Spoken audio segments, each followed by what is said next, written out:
Hello guys! Good afternoon! First, gusto kong kumustahin ang aking family lahat dyan sa Pilipinas. Ang aking mga kapatid, ang aking mama, and ang aking anak na si DJ, and of course, si Sir Mike, at sa lahat ng aking family dyan sa Pilipinas. Kumusta kayong lahat? First, kaya ako gumawa ng video guys kasi gusto kong gusto ko rin masabi sa anak ko ano yung gusto kong sabihin sa kanya is not only in Facebook or ano pa man sa social media, but this message I really created for him, most especially kasi gusto ko siyang batiin ng, of course, gusto ko siyang i-congratulate sa kanyang graduation sa college, and of course, ayan, at nakapagtapos pa rin siya ng mataas na grade sa kanyang college. So, ayun, although masasabi naman natin na anong tawag ito, kahit tayong mga magulang is mayroon tayong isusupport sa ating mga anak, pero kung ang isang anak hindi rin nagsumikap sa kanyang pag-aaral, it's really useless. So, ang gusto kong sabihin sa anak ko, most especially is thank you sa kanya. Thank you din kasi talagang nagsumikap din siya, nag-sacrifice, nag-hard work sa lahat ng hirap sa 4 years na binuno niya sa sa university, sa college kumbaga.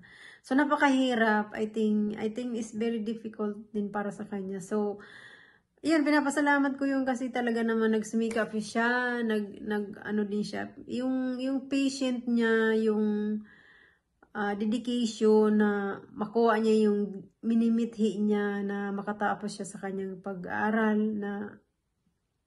na talagang masasabi natin na well done, kumbaga. Ayaw kong umiyak, to be honest, kaya lang hindi ko pa rin naman maiwasan na parang naiiyak na ako. Ayan, naiiyak na nga ako talaga. So, ayun, congratulations to you. Yung pag-congratulate ko na ito, yung pagbati ko na ito is not only about your graduation, but of course, isasama ko na rin ang pagbati ko sa kanyang birthday. So, happy birthday to you, Nak, and congratulations to you. So, this message is really meaningful to me. Ayoko sanang gawin, pero naisip kong gumawa ng isang special video para sa'yo, para masabi ko rin kung anong mga gusto kong sabihin para sa'yo. It's not only what we are hearing in the social media whatsoever in platform, but of course, yung personal na message ko na may paparating sa'yo, ano bang sasabihin ko talaga, sorry, ayun. Sorry kasi, gustuhin ko man na makauwi sa graduation mo.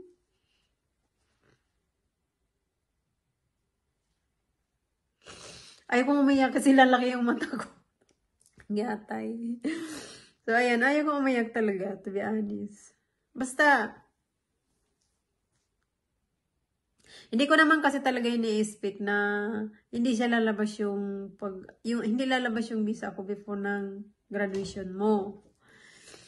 Lagi ko lang sinasabi sa'yo na, ganyan. Pero advancedly ko na sinasabi kasi nga, sa mga naririnig ko, sa mga, hindi lang naririnig, is talagang actual na nangyayari na medyo pahirapan ang pag-apply ng visa this time dito sa amin, sa bansa kung saan ako nag-work. So, alam niyo naman na may mga senaryo na hindi natin uncontrol. So, yun, advance ko na rin sinasabi sa kanya kasi nga ayaw ko siyang mag-expect talaga na makakauwi ako. Although, nakapag-promise ako sa kanya na sabi ko uwi ako sa kanyang graduation, but yet, still, I cannot do it, my promises. So, doon ako nasasaktan kasi sana hindi na lang ako nag-promise. Sa totoo lang.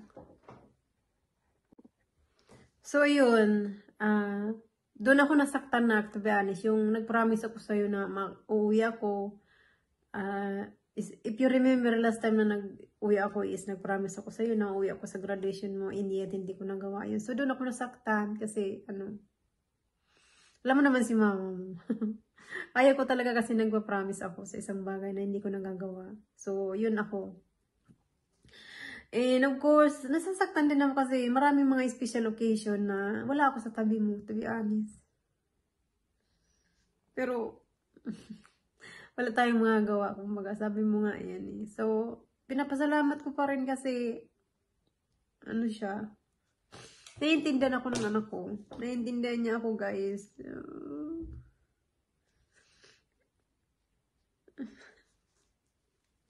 So, ayun. Talaga hindi ko pa rin mapigilang hindi umiyak na. Kasi, para sa akin, parang isang napakalaking karangalan na maka-attend ako sa graduation ng anak ko. Pero hindi ko nang gawa. Yun. Kasi ang hirap ng isang OFW, guys. Yung minsan may mga occasion tayo, yung mga anak, may occasion tayo na gusto nating atinan, pero hindi natin magawa. Kasi nga minsan may mga balakid na hindi ganun kadali na mag-decide na umuwi. So, ayun na lang. Yun lang ang gusto kong ihingi ng sorry sa kanya. And of course, pasalamat na rin sa kanya sa lahat ng pag-iintindi. Papangit si mama mo na. Papangit ako pag umiiyak ako ng umiiyak. So, ayun lang. Maraming salamat sa kanyang yung maturity ng level ng niya, ng pag-accept sa mga bagay-bagay. So, I'm very thankful for that, to be honest. Yun na lang ang pinapasalamat ko sa Panginoon kasi hindi siya yung yung anak ko, guys, hindi siya yung tipong mapagtanim ng na nag-promise ka whatsoever. So, yun, and of course, maraming salamat din sa Panginoon sa paggabay niya sa kanya. And sa paglaki niya ng isang masasabi ko na talagang well-deserved niya na na makuha yung yung cum laude niya sa kanyang university kasi alam ko kung gaano siya anong bata, kung anong anak, yung ganun. So, ayun. Umiyak na talaga ako, nak. Sorry. Ayun lang, I really appreciate everything. Yung pagsisikap niya, yung pagsusumikap niya na talagang makamit rin niya yung tagumpay niya na makatapos sa kanyang college. And ayan na siya. Andito na siya. And of course, ayan. A happy birthday din sa iyo. And I hope everything will be in perfect time. Kumbaga sabi nga yan eh. This is not the only... Sorry. Naiyak na talaga si mama mo. So, ayun na lang ang masasabi ko na thank you. And I love you, Jan. Maraming salamat sa yung pagsusumikap. And masasabi kong you grow up so well. Kahit wala ako sa tabi mo. And ipinapasalamat ko yun sa'yo kasi in the early age, natutunan mo kung paano i-handle yung sarili mo ng maayos. Hindi ko naman sinasabing perfect because I think there's nobody is perfect, kumbaga. So, yun lang gusto kong ipasalamat sa kanya. And of course, salamat sa aking family, sa aking mga kapatid, sa aking mama, na, ayan, sila yung nag-attend sa graduation ng anak ko. At kay Manay Minday, ayan, sa lahat. So, first, gusto ko rin batiin ng thank you din sa mga visitors ng aking anak na I think makakapakinig din kayo ng aking message. Makikita niyo kung paano umiyak ang mama ni Danrib. So, ayun. Basta, I think it's only in right time, kumbaga. Magkikita-kita din siguro tayo in right time. It might be now, but, ayun. So, ayun, bago pa humaba ang aking video. So, ayun guys, hindi lang naman sa aking anak ang aking pagbati guys. Binabati ko rin ang kanyang lahat ng mga kaibigan na nagsipagtapos din sa kanilang mga course sa college. And maraming salamat sa inyong lahat. Masaya ako na nakita ko kung paano kayo nag-succeed ang bawat isa sa inyo. Especially si Kayla, si Bia, si Dimi, saka sino pa. Basta, hindi ko na maalala yung ibang mga kaibigan ni Nikki. So, ayun, lahat-lahat sa inyo guys. Maraming salamat.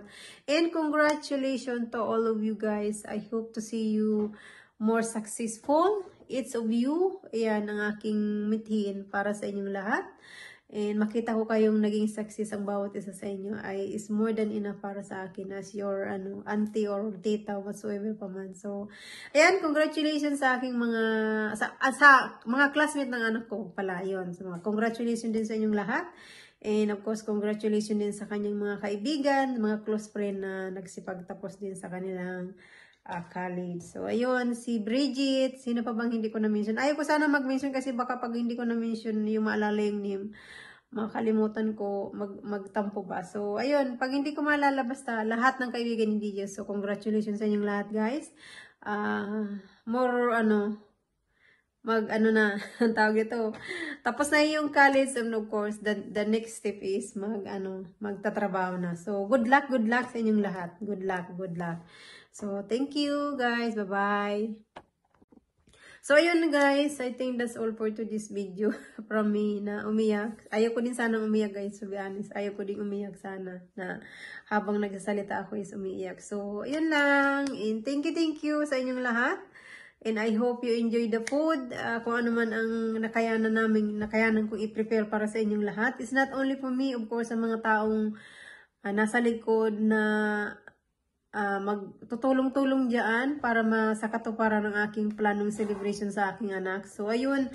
Thank you sa mga taong behind of this all, yung yung magtutulong-tulong kung paano, yun yung occasion dyan sa anak ko. So, maraming salamat sa mga magluluto, sa mga magpiprepare ng everything, sa table or whatsoever, pa man. And of course, sa mga preparation nyo sa gaganaping occasion ni Deja. So, from the bottom of my heart, thank you sa inyong lahat. Maraming salamat. And I hope kita-kita pa rin tayo sa aking pag-uwi. Hopefully next year, makauwi ako. Yun talagang aking plan next year. Kasi pag naging okay na itong aking tapos magre-renew ako ulit, mas madali na siya. So, ngayon kasi medyo complicated kasi nga nagkaroon ng mga aberya, so talagang hindi maiwasan ang mga ganong pangyayari. So magkaganon pa man, I will really appreciate everyone and congratulations sa aking anak, congratulations sa kanyang natapos na kurso sa college and of course ang kanyang birthday celebration at the same time. So maraming salamat to all the visitors, to all the friends who will come to my son's celebration na magagather ng celebration together with my son. So maraming salamat sa inyong lahat guys. Thank you sa inyong lahat. And God bless sa aking anak. Wish you all the best and good health. Kung ano pa man ang iyong mithiin sa buhay, Mama is always here, support you behind your back. So kumbaga, ang pagiging ina hindi lang naman natatapos sa porque napatapos na natin ang ating mga anak, at it will be continue kahit saan man sila makarating or ano pa man ang kanilang marating. So andyan pa rin ako para sa kanya, alam mo yun, nak. So I love you and thank you sa lahat. Bye bye, thank you so much. So by the way guys, bago ko makalimutan ang lahat, I will say thank you. Special thanks sa aking kapatid na si Sir Mike, sa aking kapatid na si Sister Nilda Banta, and of course sa aking mama, kay Manny Minday. Maraming salamat sa inyo. And kayo ang naging stand sa aking anak during the graduation ceremony. So maraming salamat guys. I love you all. Bago ko makalimutan, thank you Sir Mike. I love you dyan. Alam mo yan. From the bottom of my heart. Thank you. Maraming salamat sa iyo. And God bless you always. I love you. Alam mo yan. And thank you for everything. Thank you for being my angel ng aking anak dyan. Angel like a father figure sa kanya. So maraming salamat Sir Michael Banta and ang aming matalinong principal sa aming family. So ayan. Thank you dyan sa iyo. Maraming salamat. As always, thank for everything. Love you. Bye.